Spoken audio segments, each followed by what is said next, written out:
requiring a full retaliatory response upon the Soviet Union. 오늘은 정말 일촉즉발로 3차 세계대전이 벌어질 뻔했던 쿠바 미사일 위기에 대해 알아보겠습니다.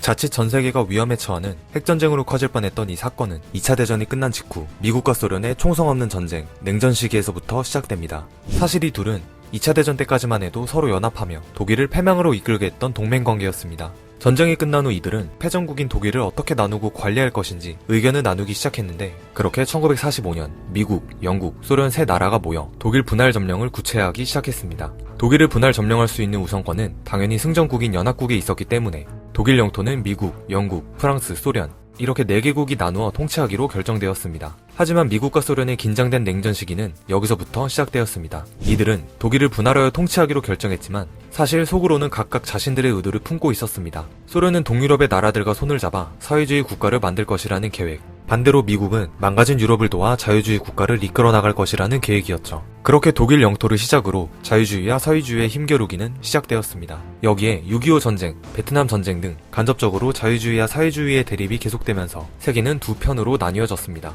이렇게 양국 간의 긴장감이 돌기 시작하면서 세계는 또다시 전쟁이 일어날 수도 있다는 극심한 불안감에 휩싸이기 시작합니다. 1949년 이러한 상황 속에서 클라우스 푹스라는 이중 간첩이 미국의 원자폭탄 정밀 설계도를 빼돌려 소련에게 넘기는 사건이 벌어지자 전 세계는 큰 충격에 빠지게 됩니다. 그동안 미국이 원자폭탄이라는 어마어마한 무기로 세계 최정상에 위치해 있었지만 이 사건으로 소련은 핵무기 개발에 박차를 가하기 시작하였습니다. 급기야 소련이 미국의 뒤를 이어 세계에서 두 번째로 원자폭탄 개발에 성공하자 미국과 소련의 냉전은 더 분명해졌습니다. 소련이 원자폭탄을 가지게 되면서 더 이상 힘의 우위가 없다고 판단한 미국은 세계 1위라는 자리를 지키기 위해 더 강력한 무기를 만들어야 했는데, 그렇게 소련이 핵실험에 성공한 지 얼마 지나지 않은 1952년 미국의 트루먼 대통령이 핵폭탄보다 훨씬 더 강력한 슈퍼폭탄 개발에 성공했음을 발표하였습니다. 그것은 히로시마에 투하했던 원자폭탄보다 무려 700배 더 강한 수소폭탄이었죠. 이 폭탄의 위력이 어느 정도였나 하면 태평양 작은 섬에서 폭탄을 떨어뜨려 섬이 어떻게 변화하는지 실험하였는데 한 섬이 거의 날아갈 정도였습니다.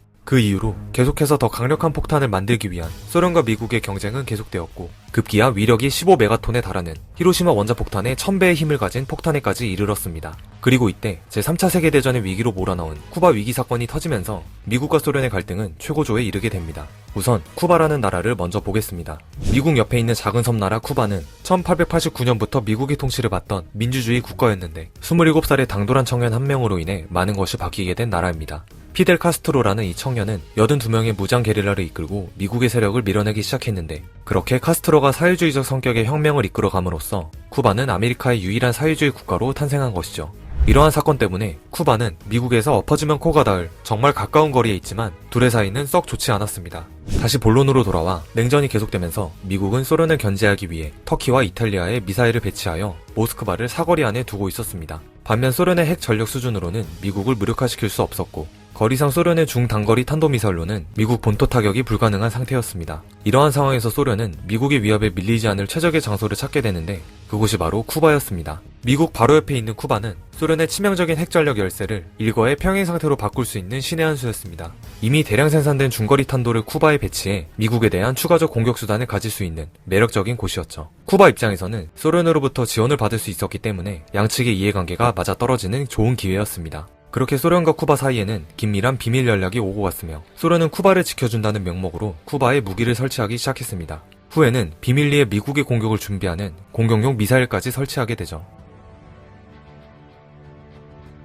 하지만 그 속에는 스파이 한 명이 존재했으니 그는 소련의 군사정보국 소속이었던 올레크 펜콥스키입니다. 미사일 설치로 인해 핵전쟁의 위험을 감지한 그는 소련의 아주 중요한 군사적 기밀인 탄도미사일 설계도, 미사일 포대, 배치 상황 등 핵심 정보를 미국에게 제공하였습니다. 그가 자국을 배신하고 이렇게까지 한 이유에 대해서는 공산주의에 대한 환멸로 판단되고 있습니다. 기밀을 제공받은 미국은 확실한 증거를 찾기 위해 쿠바에 정찰기를 보냈고, 1962년 10월 14일 쿠바 하늘에서 정찰하던 정찰기에 의해 쿠바에 설치된 미사일 기지가 정확하게 포착이 됩니다. 이후 반나절 안에 모든 미군 병력의 비상경계가 발령되며 미국은 급하게 소련제 탄도미사일의 사거리가 계산된 보고서를 만들었습니다. 그리고 미 의회는 방위사령부가 그린 가상 전황도를 보고 충격을 감추지 못했는데, 쿠바가 중심이 된 붉은 원은 말 그대로 미국 전역을 덮고 있었습니다. 즉 소련의 중거리 미사일은 미국 전 영토를 조준하고 있었던 것이었죠.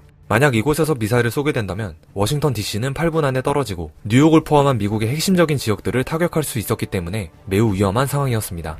때문에 당시 엑스콤 회의에서는 수도를 시애틀로 바꾸는 것을 고려했다고 합니다. 10월 16일 이러한 사실을 알게 된 케네디 대통령은 크나큰 위기감을 느꼈습니다. 군부에서는 전면적인 선제 핵공격으로 소련과 쿠바를 초토화하자고 주장이 나왔으며 그 외에도 묵인, 전면 침공, 공습, 회유 등의 수많은 대안들이 제시되었으나 케네디는 쿠바 봉쇄를 선택하게 됩니다. 소련에 대한 미국의 단호한 대응 의지를 보여주는 동시에 미사일을 철수하여 평화적으로 위기를 해결할 기회를 준다는 취지였죠. 미국 정부는 곧바로 함정 40척과 2만 병력을 동원하여 쿠바 해안을 봉쇄하고 소련의 추가적인 핵탄두가 들어서지 못하도록 막았습니다. 일주일도 지나지 않은 1962년 10월 22일 케네디가 TV와 라디오를 통해 소련이 미국 전역에 핵공격을 가할 수 있는 기지를 건설 중이라고 전 세계에 알렸습니다. 그리고 미국 본토로 핵미사일이 날아오면 소련 영토 또한 핵으로 보복하겠다고 최후의 발언을 하게 됩니다. 핵전쟁은 이겨도 의미가 없다고 하던 평소 그의 태도와는 사뭇 달랐습니다. 그러나 소련 정부는 이를 받아들이지 않았고 소련 수송선단 16척이 미군의 해상 봉쇄선에 다가서게 됩니다. 미국의 강경파들은 이번 기회에 확실하게 소련을 제압하기 위해 핵전쟁을 해야 한다며 케네디 대통령을 계속해서 압박하였습니다.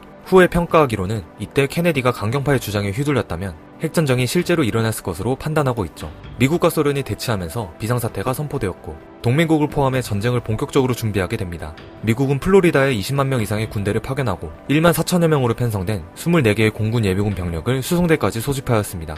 그리고 대륙간 탄도미사일 탑재 준비까지 마칩니다. 이렇게 두 나라가 카리브해에서 대치한 13일 동안 인류는 핵전쟁의 공포로 얼어붙었습니다. 밝혀진 바에 따르면 소련은 쿠바에 이미 100여 개의 핵미사일을 배치한 상태였고 수송선단을 호위한 잠수함은 핵어뢰를 장착하고 있었다고 합니다. 10월 28일 그러나 소련은 현실적으로 핵전력은 물론 봉쇄를 돌파할 만한 재래식 해상 전력조차 부족했고 끝까지 가면 소련의 국가멸망을 피할 수 없다고 판단한 흐르쇼프는 이 신경전에서 한 발 물러나기로 결정합니다. 이날 그는 라디오 방송으로 미국이 터키와 이탈리아에서 중거리 미사일을 철수시키면 소련도 쿠바에서 미사일을 빼겠다고 발표합니다. 라디오 방송으로 제안을 한 이유는 양국 간에 직통전화가 없어서 전보를 통해 메시지를 전달해야 했는데 이 과정에서 암호화하여 보내고 다시 이를 해독하고 통보하는 시간 등을 합치면 거의 하루가 걸렸기 때문이죠.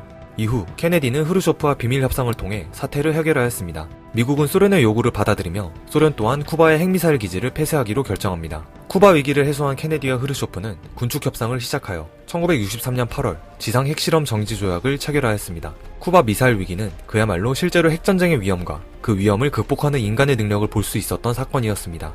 우리는 이러한 일촉즉발의 순간을 치킨 게임에 비유하곤 하는데요. 두 명의 게임 참가자가 각각 차를 타고 외곽의 도로에서부터 서로 상대방 쪽으로 돌진하는 게임입니다. 미국의 청소년들은 자신의 남성다움을 과시하기 위해 이 게임을 하곤 했는데 치킨은 겁쟁이를 뜻하며 서로가 부딪힐 때쯤 먼저 겁을 먹고 핸들을 꺾어 도로에서 벗어나는 사람이 경기에서 지는 게임입니다. 결과적으로 모두가 원하지 않는 파국적인 결말을 맞이할 수 있다는 점에서 역시 어리석고 위험하기는 마찬가지입니다.